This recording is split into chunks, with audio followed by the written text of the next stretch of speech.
ஸ்ரீமதே ராமானுஜாய நமஹா. எம்பெருமான் எதற்காக சிருஷ்டிக்கிறான்? சிருஷ்டி என்றால் என்ன?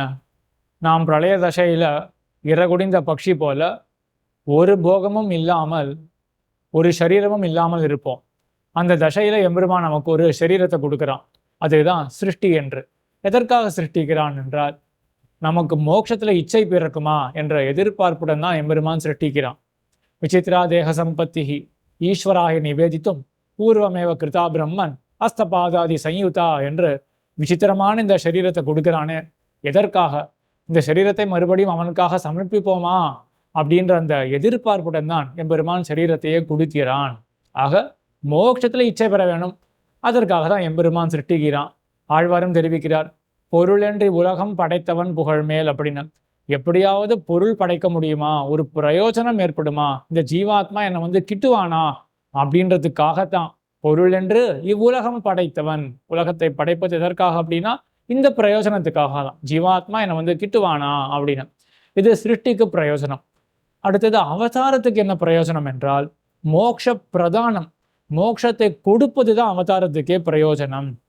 அவதாரத்தை இப்படி ஒரு பிரயோஜனமாக கொள்ள முடியுமானா, மோட்சத்தை கொடுப்பது தான் அவதாரத்துக்கு பிரயோஜனம் என்று கொள்ள முடியுமானா, சில వ్యక్తిகள் இடத்துல எம்பெருமான் என்ன பண்றான்னா, அவதார தசையில ராமபிரானாக அவதரிக்கிறான். அப்போ ஜட்டாயுவுக்கு மோட்சம் கொடுத்தானே, அதே போல கண்ணனாக அவதரிக்கிறான். அப்போ ததிபாந்தனுக்கு அவன் மோட்சம் கொடுத்தானே. இப்படி சில பேருக்கு எம்பெருமான் அந்தந்த அவதார தசையில இருக்கும் பொழுது மோட்சம் கொடுக்கிறான். ஆனால் இங்கு ஆச்சாரியர்களுடைய திருவுள்ளம் அவ்வளவு மட்டும் என்று கொள்ளக்கூடாது. அவதார தசையில எம்பெருமான் எதற்காக வருகிறான் என்றால், மோட்சம் கொடுப்பதற்காக என்றால், நேர சில 2-3 व्यक्ति விசேஷங்களுக்கு மட்டும் இந்த மாதிரி நேர மோட்சத்தை கொடுத்துருப்பான். ஆனால் அவனுடைய அவதாரத்துக்கு முக்கியமான பயன் என்ன அப்படின்னா, அவனே தெரிவிக்கிறானே. என்ன சொல்றான் 4வது அத்தியாயத்துல, பரித்ராணாய சாதுனா விநாசாய துஷ்கிருதாம் தர்ம சம்ஸ்தாபனார்த்தாய சம்பவாமி யுகே யுகே அப்படின்னா, இந்த ஸ்லோகத்துல 3 பிரயோஜனங்கள் எம்பெருமான் தெரிவிக்கிறான்.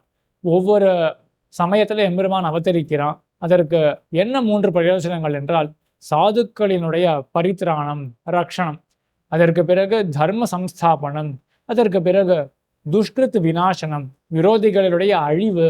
இதுதான் எம்பெருமானுடைய அவதாரத்தின் பிரயோஜனம். இதுல கடைசியா சொல்லப்பட்ட துஷ்கிருத் விநாசனம் அப்படின்றது இருக்கே, இது ஆனுஷங்கிகம் என்று சொல்லுவார்கள்.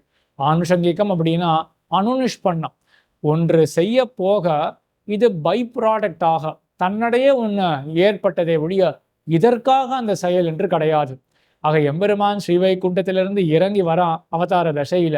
என்ன பிரயோஜனம் என்றால், துஷ்கிருத் விநாசனம், விரோதிகள் எல்லாம் போக வேணும், அதற்காக அவன் இறங்கி வர வேணும்னு அவசியமே கிடையாது.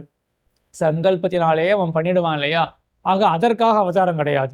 வந்த இடத்துல இதுவும் ஏற்படும் என்று இது ஒரு ஆனுஷங்கிகமான பலம். அப்போ முக்கியமான பலம் எதற்காக அவன் வருகிறான் என்றால், பரித்ராணாய சாதுனா விநாசாய, அதாவது அதே போல தர்ம சம்ஸ்தாபனார்த்தாய என்ற இந்த 2 பயன்களுக்காக தான். என்ன பயன் இந்த 2 பயன்? பரித்ராணாய சாதுனாம், சாதுக்களை ரட்சித்தல். சாதுக்களினுடைய ரட்சணம்னா, இங்க சாதுக்கள் யாரு? எம்பெருமான் திருவடிகள்ல பரமமான பக்தி கொண்டவர்கள், கோபிகா ஸ்திரீகளை போன்றவர்கள், ஆழ்வார் ஆச்சாரியர்கள் போன்றவர்கள், அவர்கள் தான் இங்க சாதுக்கள் என்று கருதப்படுகிறார்கள். அவர்களை ரட்சணம் பண்ணுவதுனா என்ன? அவர்களுக்கு வேண்டியதை கொடுப்பது. அவர்களுக்கு என்ன வேணும்? அவர்களுக்கு பகவத் அனுபவம் தான் வேணும். அப்போ அந்த பகவத் அனுபவத்தை கொடுக்கணும் அப்படின்னா, இது சங்கல்பத்தினால வெறும் ஸ்ரீவைகுண்டத்துல இருந்து பண்ண முடியாது இல்லையா? அவர்கள் காணவாரா அப்படின்னு ஆசைப்படும் பொழுது நேர்ல வந்தாதானே அந்த அனுபவமானது நிலைக்கும். ஆகையினால எம்பெருமான் அவதாரம் செய்ய வேண்டியதாக இருக்கு. இதற்காக சாது பரித்திராணத்துக்காக, சாதுக்களை ரட்சிப்பதற்காக, சிறந்த பக்தர்களை ரட்சிப்பதற்காக. இது ஒரு பிரயோஜனம். மற்றொரு பிரயோஜனம் தர்ம சம்ஸ்தாபனார்த்தாய, இந்த லோகத்துல தர்மத்தை நன்றாக நிலைநாட்ட வேணும், அதற்காக கண்ணன் அவதரிக்கிறான். உடனேயே நமக்கு என்ன தோணும்? எல்லாருமே அந்தந்த வர்க்கத்துக்கு சேர, அந்தந்த நிலைப்பாட்டுக்கு சேர எல்லாருமே ஒழுக்கமாக இருக்க வேணும். அப்படிப்பட்ட ஒழுக்கத்தை அமைக்கதான் எம்பெருமான் வருகிறான் அப்படின்றது தோணும் இல்லையா? இதெல்லாம் சாமானியமான தர்மங்கள். ஆனா இங்க தர்ம சம்ஸ்தாபனம் அப்படின்னு சொல்ற இடத்துல முக்கியமான தர்மம் என்னன்னா, தானே தான். ஏச்ச வேதவிதோ விப்ராக ஏச்ச அத்தியாத்ம விதோ ஜனாக தேவதந்தி மகாத்மானம் கிருஷ்ணம் தர்மம் சனாதனம் அப்படின்னு சனாதன தர்மமாக சொல்லப்படுகிற கண்ணன் இருக்கானே, அவன் தான் முக்கியமான தர்மம். சனாதன தர்மம் என்றாலே என்றென்றைக்கும் இருக்கக்கூடிய தர்மம் கண்ணன் தான். என்றென்றைக்கும் இருக்கக்கூடிய தர்மம்னா சித்தோபாயம் அப்படின்னு நம்ம ஆச்சாரியர்கள்லாம் தெரிவிப்பார்கள். இந்த சனாதன தர்மம் அப்படின்ற சொல்லானது கண்ணனை குறிக்கிறது. எப்படி குறிக்கிறதுன்னு முக்கியமா தெரிஞ்சுக்கணும். ஏன் அவனை சனாதன தர்மம் அப்படின்னு சொல்றோம்னா, சனாதனம்னா என்றென்றைக்கும் இருக்கக்கூடியது. என்றென்றைக்கும் இருக்கக்கூடிய தர்மம் கண்ணன் அப்படின்னா, தர்மம்னா என்ன? ஒரு நன்னெறி தானா? நமக்கு நன்மையை கொடுக்கக்கூடிய நன்னெறி. அது வேற யாரும் இல்ல, கண்ணன் தான். அவனும் சனாதனமாக இருக்கான். என்றென்றைக்குமே இருக்கக்கூடியவனாக இருக்கான். அப்போ அனாதி காலம் தொடங்கிய எம்பெருமான் எப்படி இருக்கான்னா, நமக்கு ஜீவாத்மாக்களுக்கு ஏதாவது ஒரு நன்மையை செய்ய வேணும் அப்படின்ற அந்த நிருகேத்துக்க கிருப்பையுடன் கூடியிருக்கானே, அதுதான் சனாதன தர்மம் அப்படின்னு கண்ணனை சொல்றது. இப்படிப்பட்ட கண்ணன் தர்ம சம்ஸ்தாபனார்த்தாய தன்னை நிலைநாட்டுவதற்காக தான் அவதாரம் பண்ணுகிறான். ஆக தன்னை நிலைநாட்டுவதுன்னா என்ன தாற்பயம்? இப்போ வந்து சேர்ந்த இடத்துல, இந்த லோகத்துல எத்தனை பேருக்கு முடியுமோ தன்னை பத்தின ருச்சியை விளைவித்து தன்னுடைய திருவடிகளிலே ஒரு ஆசையன ருச்சியை ஏற்படுத்த வேணும். இதுதான் எம்பெருமான் பண்ணக்கூடிய தர்ம சம்ஸ்தாபனம். ஆக 2 அம்சம் அவதார தசையில. ஒண்ணு சாது பரித்ராணம், அது ஏற்கவே சிறந்த பக்தர்களுக்கு அனுபவத்தை கொடுப்பது, அது ஒண்ணு. மத்தொன்னு என்னன்னா, வந்த இடத்துல இந்த லோகத்துல எத்தனை பேருக்கு முடியுமோ அவர்களுக்கு தன்னை ஆசிரியிக்க வேணும் அப்படின்ற ருச்சியை ஏற்படுத்துவது, இதுதான் தர்ம சம்ஸ்தாபனம். இதையெல்லாம் கருதிதான் அவதார தசைக்கு பிரயோஜனம் என்னன்னா மோட்ச பிரதானம், மோட்சத்தை கொடுத்தல் அப்படின்னு. சாதுக்களுக்கும் ஒரு விதமா எம்பெருமான் மோட்சத்தை கொடுக்குறான், மற்றவர்களுக்கும் ஒரு விதமா மோட்சத்தை கொடுக்குறான். எப்படி சாதுக்களுக்கு மோட்சத்தை கொடுக்குறான் அப்படின்னா, மோட்சம்னா என்ன? பகவத் அனுபவம் தானே. அத்தையே இங்க வந்து கொடுக்குறானே, இது வேதாந்தமே சொல்றது. அத்திர பிரம்ம சமஷ்ணுதே அப்படின்னு, இங்க இருந்து கொண்டே பிரம்மத்தை அனுபவிக்கிறான் என்று. இவன் உபாசனம் பண்றான், சிறந்த பக்தியை பண்றான் எம்பெருமான் திறத்துல. அந்த பக்தியே அப்படி இனிக்கிறது. அதுவே மோக்ஷானந்தத்தை போல, பிரம்மானுபவத்தை போல இருக்கு. ஆக இந்த லோகத்துல இருந்து கொண்டே ஒரு விதமான பிரம்மானுபவம் கிட்டும்.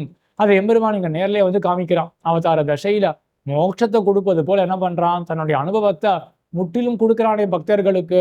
அது ஒரு விதமான மோட்ச பிரதானம். மத்தொன்னு என்னன்னா, மற்றவர்களுக்கு இதுவரையிலும் பக்தர் ஆகாதவர்களுக்கு எம்பெருமான் என்ன பண்றான்? ருச்சியை விளைவிக்கிறானே, தானாகிற தர்மத்தை ஸ்தாபனம் பண்றானே, அந்த தர்ம சம்ஸ்தாபனம் அதுவே ஒரு விதமான மோட்ச பிரதானம் தான். ருச்சி விளைந்தாயித்தே என்றால் சட்டுன்னு அடுத்த நொடியில எம்பெருமான் மோட்சத்தை கொடுக்க போறானே. ஆக இப்படி அவதாரத்தினுடைய பிரயோஜனம் என்னன்னா மோட்ச பிரதானம். ஆக சிருஷ்டிக்கு பிரயோஜனம் என்ன? மோட்சத்துல இச்சை விளைவிக்கை. நமக்கு இந்த உடம்ப கொடுக்கறானே, அதுக்கே பிரயோஜனம் என்ன? நாம் உடம்ப பெற்றிருக்கோம் அப்படின்னாலே ஒரு மோட்ச சிந்தனை ஏற்படணும். இந்த ஜென்மத்திலேயாவது நாம் எப்படியாவது மோட்சத்தை பெற வேணும் அப்படின்ற அந்த ஒரு சிந்தனை எழுவதற்காக தான் எம்பெருமான் ஜென்மத்தையே கொடுக்கிறான். அந்த சிந்தனையை நன்றாக எழுவிக்க வேணுமே எம்பெருமான், அதற்காக அவன் அவதாரமும் பண்ணுகிறான். ஆனா இதெல்லாம் எப்போ நடக்கும்னா, நமக்கு ஞானம் பிறக்கணுமே. அந்த ஞானத்தை கொடுக்கிறவன் தான் ஆச்சாரியன். அந்த ஆச்சாரியன் தான் என்ன பண்றான்? உனக்காக எம்பெருமான் இத்தனை உபகாரத்தை பண்றானே அப்படின்னு நமக்கு காட்டி கொடுத்து, அப்படிப்பட்ட எம்பெருமானுக்கு நீ ஆட்பட்டவன், சேஷபூதன் அப்படின்னு நமக்கு எம்பெருமான் உபகரிக்கிறான். நமக்கு எம்பெருமான் உபகரிக்கிறதோடு மட்டும் இல்லாமல் எம்பெருமானுக்கு நம்மை உபகரிக்கிறான். ஏன்னா அவன் மோட்சம் தொடங்கி, அவன் அது சிருஷ்டி தொடங்கி அவதாரம் எல்லாமே பண்றது எதற்காக? நம்மை பெற வேண்டும் என்பதற்காக தான். நாமும் அனாதி காலமா எம்பெருமானுக்கு கிட்டவில்லை, இன்னைக்கு தான் கிட்டியிருக்கோம். பெறாப்பெறாக நம்ம எதிர்பார்த்துட்டு இருக்கிறோம் எம்பெருமான். அந்த எம்பெருமானுக்கு நாம் எப்படி கிட்டினோம்? ஆச்சாரியன் மூலமா தானே. அப்ப ஆச்சாரியன் இருவருக்கும் உபகாரக்கனாக இருக்கான். நமக்கு எம்பெருமான் உபகரிக்கிறான், எம்பெருமானுக்கு நம்மை உபகரிக்கிறான். இப்படிப்பட்ட ஆச்சாரியனுக்கு பண்ணுவது ஒண்ணுமே கிடையாது. நம்மாலும் இப்படிப்பட்ட ஆச்சாரியனுக்கு ஒண்ணும் பண்ண முடியாது, எம்பெருமானாலும் இப்படிப்பட்ட ஆச்சாரியனுக்கு ஒண்ணுமே பண்ண முடியாது என்று இப்படி ஆச்சாரியன் மிக சிறந்த தத்துவமாக இருக்கிறான் என்று நம் ஆச்சாரியர்கள் காட்டுகிறார்கள். ஆழ்வார் திருவடிகளே சரணம், எம்பெருமானார் திருவடிகளே சரணம், ஜீயர் திருவடிகளே சரணம்.